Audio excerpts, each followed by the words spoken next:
안녕하세요. 지혜의 독서입니다. 이번 영상에서는 지난번 영상에서 말씀드렸다시피 가지오 이시구로의 책을 두 번째로 소개해드리려고 합니다. 오늘 소개해드리려고 하는 책은 우리가 고아였을 때입니다. 이 책은 주인공이 나이가 들어서 어린 시절 잃어버린 부모님을 찾아 사건의 진상을 파헤쳐가는 그 과정을 담은 이야기입니다. 주인공의 이름은 크리스토퍼입니다. 그때는 청나라가 영국과의 전쟁에서 지고 한창 아편이 영국으로부터 수입되어 들어오던 때였습니다.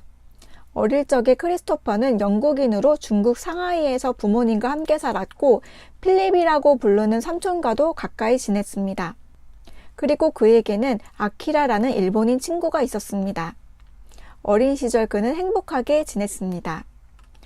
그런데 아버지가 하는 일은 아편을 수입해서 들어오는 일이었고 어머니는 중국을 아편굴로 만들면 안 된다는 캠페인에 앞장서던 여자였습니다.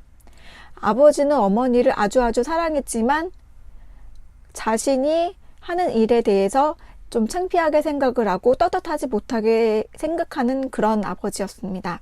이런 것 정도가 크리스토퍼가 기억하는 어린 시절의 기억입니다. 그런데 어느 날 아버지가 사라지고 얼마 후에 집에 엄마와 필립 삼촌과 둘이 있는데 왕쿠라는 남자가 찾아와서 어머니와 언쟁을 벌입니다. 그런 일이 있고 나서 얼마 후에는 필립 삼촌이 자신의 손을 잡고 시장으로 데려가는데 거기서 필립만 내려놓고 놔두고 삼촌이 가버립니다. 혼자서 집에 찾아왔더니 삼촌도 엄마도 사라지고 없습니다. 이렇게 해서 크리스토퍼는 아버지도 잃어버리고 엄마도 잃어버리게 됩니다. 크리스토퍼는 고아가 되고 나서 영국에 계시는 막대한 유산을 물려받은 이모의 댁으로 가서 자라게 됩니다. 거기서 대학도 잘 나오고 유능한 탐정이 되어서 명성을 쌓기까지 이릅니다. 그러면서 하나하나 부모의 실종에 관한 단서를 추적하게 됩니다. 그리고 여기서 크리스토퍼와 마찬가지로 고아로 자란 여자 세라라는 여자를 알게 되는데 그녀와의 인연은 이 책 전반적인 이야기에 걸쳐서 쭉 이어져서 중요한 맥락으로 등장을 합니다. 그는 부모를 찾기 위한 단서를 모으고 나중에 상하이로 갑니다. 상하이에 가서 부모님을 찾으면서 헤어졌던 친구 아키라도 만나게 되고 감춰졌던 부모님에 대한 진실도 알게 됩니다. 이 책은 여기까지만 말씀드리겠습니다. 알아가는 과정 그 자체가 이야기의 중요한 줄거리이고 메시지이기 때문입니다. 저는 그런데 이 책의 결론이 어느 정도 예측이 됐고 그랬기 때문에 결론을 알았을 때 막 놀랍거나 놀라운 반전이라고 여겨지지는 않았던 아쉬움이 있습니다. 근데 과정 자체가 그냥 재미있는 책이다라고 봐도 좋을 것 같습니다. 아시겠지만 중국은 일본과도 전쟁을 치르는데 그런 시대적 상황도 소설에 잘 녹아져 있습니다. 가지오 이시구로는 1954년 일본 나가사키에서 태어나서 1960년에 아버지를 따라서 영국으로 이주했습니다.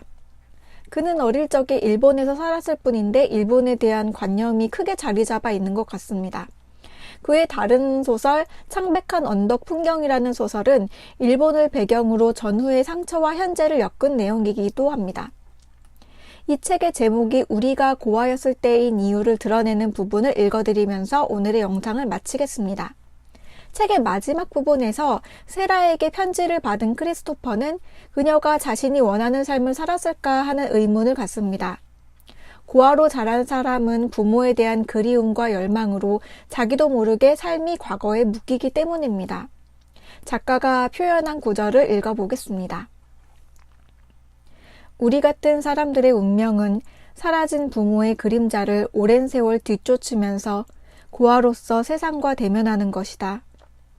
우리로서는 그저 할 수 있는 한 최선을 다해서 그 임무를 완수하려는 것 외에 달리 길이 없다. 그러기 전까지는 마음의 평화를 누릴 수 없기 때문이다. 이렇게 이 책은 불시의 고아가 된 크리스토퍼가 부모의 행방의 비밀을 찾아가는 내용이지만 또 한편으로는 부지중에 상실한 인연들에 대해서도 생각해보게 하는 시간을 해주지 않나 하는 생각을 해봅니다. 저는 부모는 아니지만 제가 잊고 지냈던 누군가의 행방을 궁금해하고 생각으로 추적해보는 시간을 갖기도 했습니다. 여기까지가 오늘의 지혜의 독서였습니다. 오늘 영상에서 함께한 책은 가지오이시구로의 우리가 고아였을 때였습니다. 감사합니다.